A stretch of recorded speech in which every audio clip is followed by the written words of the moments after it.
tuone kwamba wapendwa, tuyatunze mazingira ili yatutunze. Kuna magonjwa mengine ambayo kwa kweli wapendwa ni uchafu ndio unasababisha hiyo.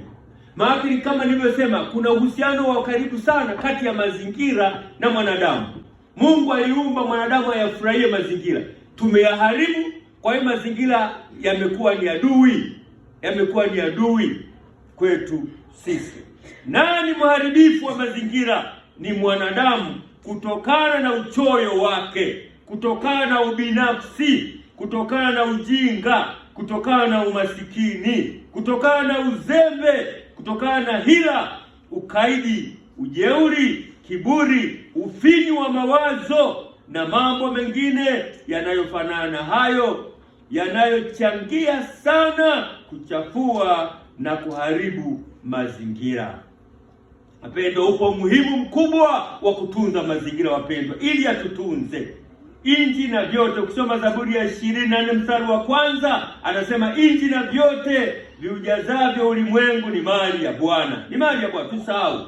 Ndio Ayubu anawakumbusha sana wale rafiki zake kwamba jamani, Mungu ametuumbia mazingira. Mungu ametuumbia dunia hii.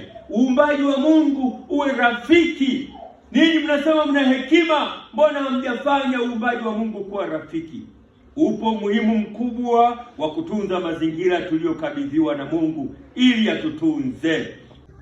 Jina langu ninaitwa Mwinjilisti Aileen Mgeni. Nipo katika usharika wa Vikula, mtaa huu wa Nyanza, ambapo ni kituo kipya namna ya utunzaji wa mazingira.